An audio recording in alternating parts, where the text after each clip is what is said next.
भाजपच्या आमदारांकडनं तुमच्या पक्षातील उल्हासनगरचे शहर प्रमुख यामध्ये गंभीर जखमी झालेले आहेत महेश गायकवाड, त्यांची तुम्ही आता भेट घेतली, त्यांची प्रकृती कशी आहे, तुमच्यात आणि त्यांच्यात काही बातचीत झाली आहे का?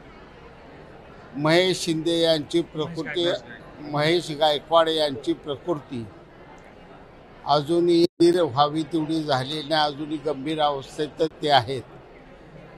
दुसरे पाटील आहेत ते स्थिर झालेले आहेत आणि महेश गायकवाडांच्यावर अचानकपणे झालेला हा गोळीबार हा निश्चितपणानं खेदजनक आहे आणि सर्वांनाच हा दुःखदायक प्रकार आहे. परंतु तुम्ही आता भेटलात, तुमची आणि काही महेश गायकवाडांची बातचीत झाली का? संभाषण झालं? महेश गायकवाड हे बोलण्याच्या फार स्थितीत नाहीत. थोडेसे ते माझ्याशी बोलण्याची धडपड करत होती, परंतु त्यांना डॉक्टरनी थांबवलं. मी पांडुरंगाकडे तिथं प्रार्थना केली की दोन्ही गोळीबार पेशंट आहेत ते स्थिर व्हावे. परंतु भाजपचे गणपत गायकवाड थेट मुख्यमंत्र्यांवरती आरोप करतात की मुख्यमंत्रींनी माझ्याकडनं पैसे घेतलेले आहेत, करोडो रुपये मुख्यमंत्र्यांना मी दिलेले आहेत. मुख्यमंत्री एकनाथ शिंदे असूपर्यंत राज्यात फक्त गुन्हेगारच तयार होतील असा त्यांचा आरोप आहे.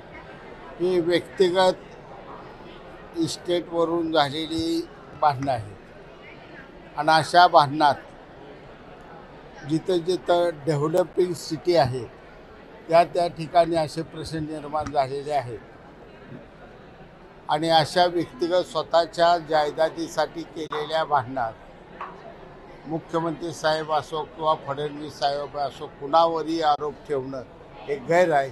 स्वतःच्या स्वार्थाचं खापर दुसऱ्यावर फोडू नये एवढी माझी त्यांना विनंती. परंतु भाजप आणि शिवसेनेचं हे युद्धच जणू लागलंय का? कारण की ज्या पद्धतीने एवढ्या भाजप आणि शिवसेने युद्ध लागणार नाही हा त्यांचा व्यक्तिगत प्रश्न आहे आणि त्यामुळे या दोन्ही पक्षाचं पकडण्याचं कुठं होऊ शकत नाही. संजय राऊत एकीकडे म्हणतात की जर करोडो रुपयांची उलाढाल जी आहे ती गणपत गायकवाड आणि मुख्यमंत्र्यांकडे झाली असेल तर मनी लॉन्ड्रिंगची चौकशी ईडीने मुख्यमंत्र्यांच्या विरोधात करावी. संजय राऊत हे नेहमीच मुख्यमंत्री एकनाथ शिंदे साहेबांनी शपथविधी घेतल्यापासून सातत्यानं त्यांच्यावर आरोप करण्याचं सकाळी 9 वाजता काम करीत असतात.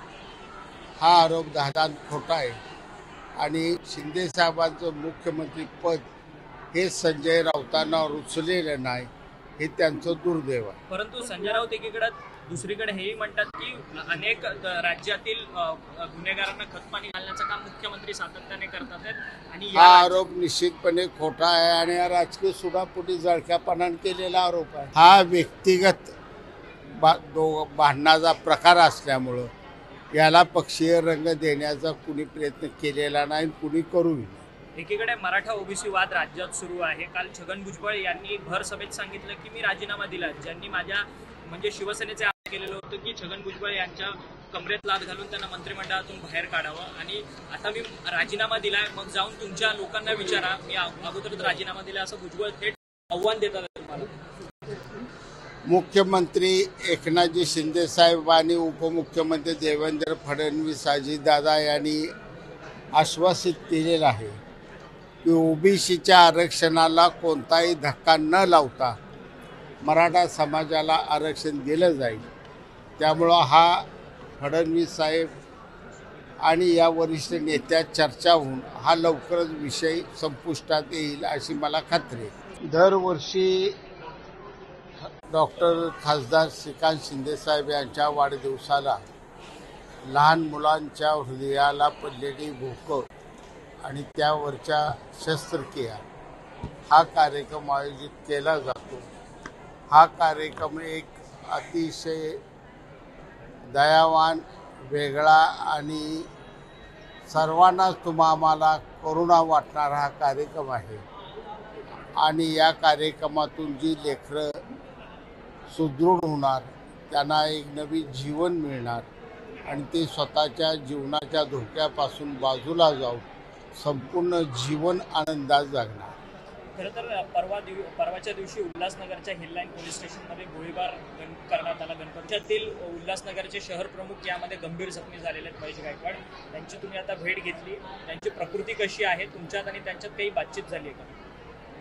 महेश शिंदे यांची प्रकृती, महेश गायकवाड यांची प्रकृती अजूनही एवढी स्थिर व्हावी तेवढी झाली नाही, अजूनही गंभीर अवस्थेत तर ते आहेत.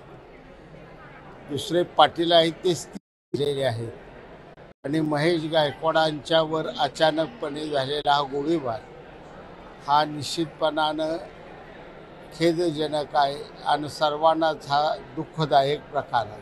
परंतु तुम्ही आता भेटलात, तुमची आणि काही महेश गायकवाडांची बातचीत झाली का? संभाषण झालं. संभाषण झालं. महेश गायकवाड हे बोलण्याच्या फार स्थितीत नाहीत. थोडेसे ते माझ्याशी बोलण्याची धडपड करत होती, परंतु त्यांना डॉक्टरनी थांबवलं.